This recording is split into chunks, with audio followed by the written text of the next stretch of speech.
मुजफ्फरपुर के जिलाधिकारी सुब्रत कुमार सेन ने गुरुवार को सदर अस्पताल का औचक निरीक्षण किया और विभिन्न विभागों की कार्यप्रणाली की विस्तृत समीक्षा की। निरीक्षण की शुरुआत मॉडल अस्पताल से हुई, जहां उन्होंने ओपीडी व्यवस्था, डॉक्टरों की उपस्थिति, रात्रिकालीन सेवाओं और मरीज पंजीकरण प्रणाली का जायजा लिया। मातृ शिशु अस्पताल में बढ़ती भीड़ को देखते हुए डीएम ने अतिरिक्त निबंधन काउंटर लगाने और सभी उपचार प्रोटोकॉल कड़ाई से लागू करने का निर्देश दिया।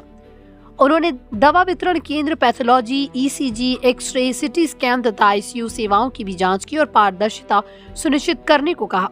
सर्जरी विभाग में एक सर्जन की अनुपस्थिति पर कड़ी नाराजगी जताते हुए विभागीय कार्रवाई की चेतावनी दी। निर्माणाधीन 100 बेड वाले क्रिटिकल केयर यूनिट परिसर में फैली गंदगी पर उन्होंने बीएमएसआईसीएल से स्पष्टीकरण मांगा। साथ ही रेडियोलॉजी और सिविल सर्जन कार्यालय को एमसीएच भवन में स्थानांतरित करने का निर्देश दिया। लिफ्ट संचालन बाधित मिलने पर 3 सुरक्षा कर्मियों की प्रतिनियुक्ति का आदेश दिया। उन्होंने कहा, किसी भी तरह की लापरवाही बर्दाश्त नहीं की जाएगी।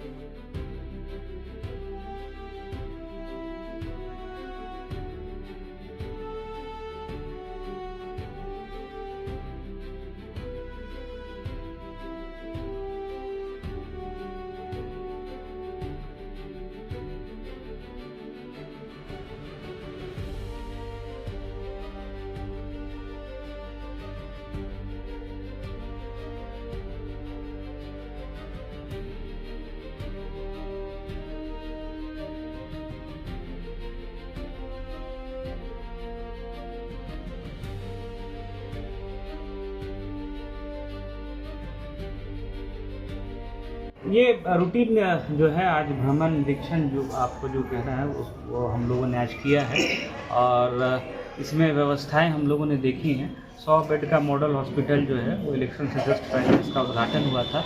उसमें सारी सुविधाएं लगातार जो है प्रदान करने की कोशिश अस्पताल प्रशासन के द्वारा की जा रही है, सुपरिटेंडेंट साहब के द्वारा और सिविल सर्जन साहब के द्वारा।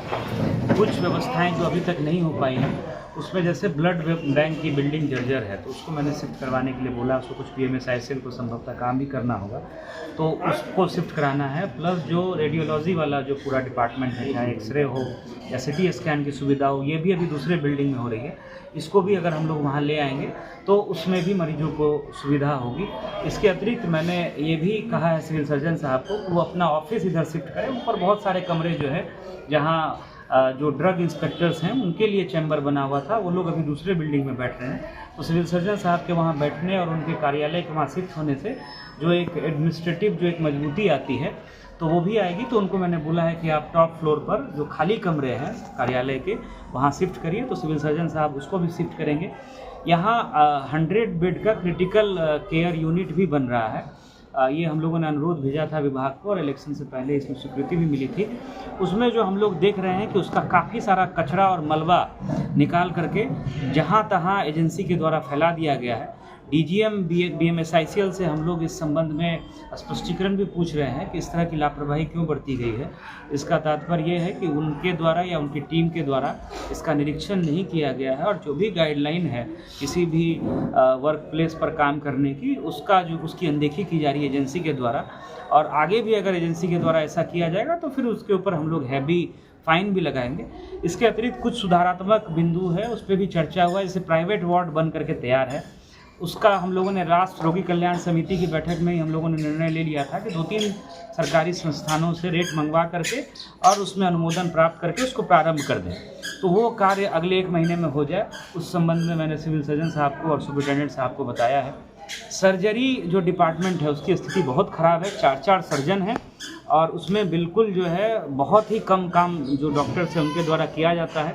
और लास्ट निरीक्षण में भी मैंने ये पाया था कि जो एफिशिएंसी होनी चाहिए, जो रिज़ल्ट होना चाहिए, वो सर्जरी डिपार्टमेंट से नहीं है। सुपरिटेंडेंट साहब को स्पष्टीकरण उन डॉक्टर से पूछने का निर्देश दिया गया है और अगर स्पष्टीकरण संतोषजनक नहीं पाया जाता है, सुधार नहीं होता है, तो हम लोग प्रपत्र का गठित करके भी 1 महीने के बाद उन डॉक्टर्स के विरुद्ध भेजेंगे। इस संबंध में सिविल सर्जन साहब को और सुपरिटेंडेंट साहब को बता दिया गया है। इसके साथ साथ जो एमसीएच विंग है, यहाँ मात्र 1 रजिस्ट्रेशन काउंटर है। इसको अविलंब अगले 3 दिनों में इसको 2 काउंटर करने की सुविधा यहाँ पर बहाल करने के लिए सुपरिटेंडेंट साहब को कहा गया है, ताकि जो महिलाएं आती हैं उनको किसी तरह की असुविधा नहीं हो। पैथोलॉजी बहुत अच्छा चल रहा है। उसके अलावा जो हम लोगों का यहाँ अल्ट्रासाउंड है वहाँ भी लगभग 45-50 प्रतिदिन अल्ट्रासाउंड हो रहा है। जीविका के द्वारा जो खाने की व्यवस्था या साफ़ सफाई की व्यवस्था है वो भी अच्छी व्यवस्था है, और जब भी क्रिटिकल केयर यूनिट बन जाएगा उससे भी काफ़ी सुविधा होगी। कुछ जगह पे हम लोगों ने कचरा फेंका हुआ देखा है, उस संबंध में जबकि हॉस्पिटल मैनेजर को ध्यान देना था, तो उनसे भी हम लोग पूछ रहे हैं कि इस तरह की लापरवाही क्यों बरती गई है। लिफ्ट यहाँ लगा हुआ है, उसमें लिफ्टमैन नहीं रहने के कारण लोग भी उसको जो है ठीक से यूज़ नहीं कर पाते हैं और बार बार ख़राब हो जा रहा है। लोग कई बार उसकी रफ़ हैंडलिंग कर देते हैं। तो जो सुरक्षाकर्मी हैं प्राइवेट, उसी में से 2-3 लोगों को निकाल करके लिफ्ट को चालू करने के लिए हम लोगों ने सुपरिटेंडेंट साहब को कहा है, तो वो आंतरिक व्यवस्था के तहत उसको भी जो है यथाशीघ्र चालू करवाएंगे। तो इन सब बिंदुओं पे आज निरीक्षण हुआ। दवा वगैरह पर्याप्त है, सारी दवाएं मिल रही हैं, मरीजों का सेटिस्फेक्शन भी है। तो यही प्रयास है कि जो भी सुविधा है उसको हम लोग कैसे बेहतर करें।